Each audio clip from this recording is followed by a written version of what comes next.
लड़के को बस बाथरूम जाना था, पर उसने सपने में भी नहीं सोचा था कि वो कुछ ऐसा अजीबोगरीब देख लेगा। अंधेरी रात में सीढ़ियों के नीचे उसे एक साया दिखा जो दबे पा उनके गोदाम की तरफ बढ़ रहा था। जिज्ञासा के कारण लड़का चुपचाप उसके पीछे हो लिया। जब उसने करीब जाकर देखना चाहा तो सामने उसके अपने ताऊजी थे, पर उसने शोर नहीं मचाया बल्कि छिपकर देखने लगा। ताऊजी ने एक गुप्त तहखाना खोला और लालटेन लेकर नीचे उतर गए। जब लड़के ने ये जानने के लिए झांका कि आखिर ताऊजी का राज क्या है, तभी उसने देखा कि नोटों की गड्डियों का एक भारी ढेर ऊपर लाया गया, कहीं वो पकड़ा न जाए, इसलिए वो पास के घास के ढेर में छिप गया। ताऊजी के जाने के बाद वो इस अनसुने राज से पर्दा उठाने के लिए बेताब था। जैसे ही रोशनी उस अंधेरे तहखाने में पड़ी, लड़का दंग रह गया। वहां अंदर डॉलर का पहाड़ लगा हुआ था, पर इतने सारे नोटों को देखकर जिन्हें शायद पूरी जिंदगी में खर्च नहीं किया जा सकता था, लड़के को खुशी नहीं हुई बल्कि वो डर गया, क्योंकि अगले ही दिन ताऊजी को एक अजीब ख्याल आया और उन्होंने बहुत सारे पैसे देकर एक शेर खरीद लिया ताकि वे शिकार का मजा ले सके। पर जैसे ही वे बंदूकें लेकर तैयार हुए और पिंजरा खुलवाया तो सामने का नजारा उनकी उम्मीदों से बिल्कुल अलग था। शेर न तो गुस्से में बाहर झपटा और नहीं दहाड़ा। अपने सामने दो इंसानों को देखकर भी उसे शिकार करने की कोई इच्छा नहीं थी। साफ था कि बेचने वाले ने उन्हें ठग लिया था। इससे दोनों भाइयों की शिकार में दिलचस्पी खत्म हो गई। तभी पास खड़े भतीजे ने कुछ कहा।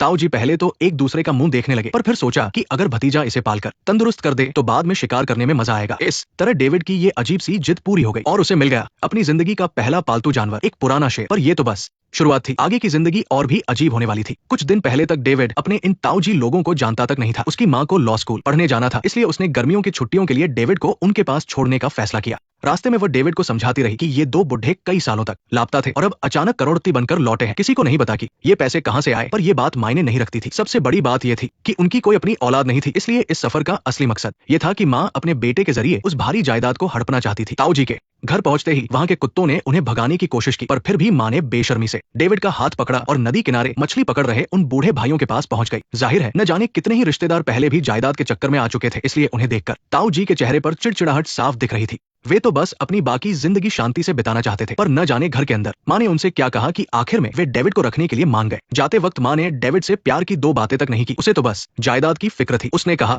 सोचो कि असली खजाना वही गड़ा है जैसे तुम रोज पढ़ाई करते हो, पर एक बढ़ते बच्चे के लिए उस ठंडी दौलत से ज्यादा जरूरी अपनी माँ का प्यार था। दोपहर के वक्त जब कुछ काम नहीं था तो डेविड ने ताऊजी से पूछा कि वे अपना खाली वक्त कैसे बिताते हैं। आखिर वहाँ न तो फोन था और नहीं टीवी। अभी उसकी बात पूरी भी नहीं हुई थी कि एक सेल्समैन वहाँ अपनी गाड़ी लेकर आया और बड़े उत्साह से नमस्ते किया। असल में उसने भी इन दो भाइयों की अमीरी के किस्से सुन रखे थे, पर इससे पहले कि वो कुछ बेच पाता, ताऊजी ने अपनी भरी हुई बंदूक निकाल ली। सेल्समैन डर के मारे पीला पड़ गया और तुरंत अपनी गाड़ी में दुबक गया। उसने एक शब्द भी नहीं कहा और तेजी से गाड़ी भगा ले गया। डेविड ये सब देखकर दंग रह गया। यही ताऊजी का मनोरंजन था और फिर पूरी दोपहर जो भी सेल्समैन वहां आया उसका यही हाल हुआ। मेहमानों के स्वागत का ये कड़क तरीका शाम तक चलता रहा, तब जाकर आंगन में शांति हुई। रात को डेविड के रहने का इंतजाम छत वाले कमरे में किया गया, पर उस सुनसान और डरावनी सीढ़ियों को देखकर शायद अंधेरे के डर से डेविड काफी देर तक वही खड़ा रहा और ऊपर जाने की हिम्मत नहीं जुटा पाया। साफ था कि ताऊजी से मदद की उम्मीद करना बेकार था। उसने हिम्मत जुटाई और धीरे धीरे ऊपर चढ़ने लगा। जैसे ही उसने अपना सामान बिस्तर पर पटका, चारों तरफ धूल उड़ने लगी। देखकर लग रहा था कि उस कमरे में बरसों से कोई नहीं रहा था, पर वहां डेविड को अचानक एक चाबी और एक बंद संदूक मिला। जिज्ञासावश उसने फौरन उसे खोला, पर सामने नोटों की गड्डियां नहीं थी, बल्कि रेत के नीचे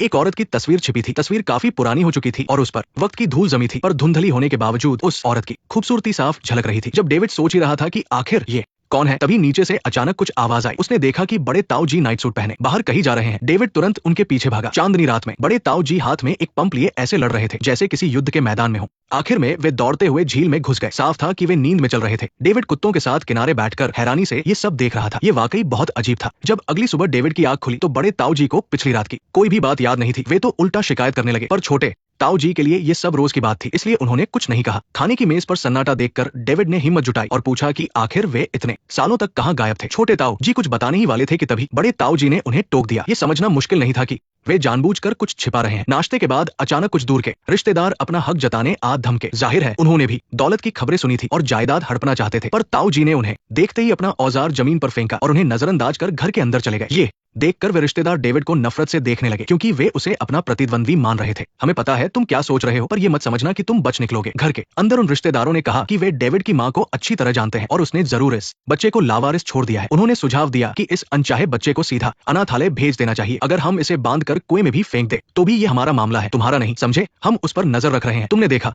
मैंने क्या कहा? तुमने देखा उसने अभी क्या किया? ये सब सुनकर डेविड दुखी होकर घर से बाहर भाग गया। अपना दुख बांटने वाला कोई नहीं था, इसलिए वो कई किलोमीटर दूर एक फोन बूथ तक दौड़ा ताकि अपनी माँ को बुला सके, पर जब उसने लॉ स्कूल में फोन किया तो वहां से जवाब मिला कि वहां उस नाम का कोई इंसान है ही नहीं। वो सन्न रह गया। उसे रिश्तेदारों की बातें याद आने लगी। उसे सच में उसकी माँ ने छोड़ दिया था। बुरी तरह टूट चुका डेविड रात तक उसी फोन बूथ के पास बैठा रहा। आखिर में ताऊ जी उसे ढूंढते हुए वहां पहुंचे, पर उन्होंने उसे डांटा नहीं, बल्कि चुपचाप उसके पास बैठ गए और पूछा कि अब वो क्या करना चाहता है। डेविड ने नक्शे पर एक जगह दिखाई और कहा कि वो वहां जाकर अपनी माँ को ढूंढेगा। छोटे ताऊ जी हैरान थे। उन्होंने पूछा कि वह लॉ स्कूल क्यों नहीं जा रहा। तब उन्हें सच पता चला। उन्हें उस बच्चे पर बहुत तरस आया। डेविड बिना किसी पते के अपनी माँ को ढूंढने की जिद कर रहा था, इसलिए छोटे ताऊ जी ने उसे रोकने के लिए एक बहाना बनाया। मुझ पर एक एहसान करो, अगर तुम कुछ समय और घर पर रुक सको तो अच्छा होगा। क्यों? हमारे वे रिश्तेदार तो मुझसे नफरत करते हैं। शायद वे बहुत ज्यादा नफरत करते हैं, लेकिन अगर वे चले गए तो हमें अकेला छोड़ देंगे। ये सब पागलपन है। शायद ये काम कर जाए। क्या आपको यकीन है? आ जाओ बेटा, हमारी मदद करो। ठीक है, मैं रुक जाता हूँ। और इस तरह डेविड वहीं रुक गया। अगले दिन वहाँ एक अनोखा सेल्समैन आया। उसे शायद पहले से पता था कि ताऊ जी गोली चला देते हैं, इसलिए उतरते ही उसने सफेद झंडा लहरा दिया। इस अनोखे सेल्समैन को देखकर डेविड ने सलाह दी कि क्यों न देखा जाए कि वो क्या बेच रहा है। आखिर इतने सारे पैसे क्या वे कब्र में साथ ले जाएंगे? ताऊ जी ने पहली बार डेविड की बात मान ली। वह वाकई एक माहिर सेल्समैन था। पिछली बार की मार से सबक लेते हुए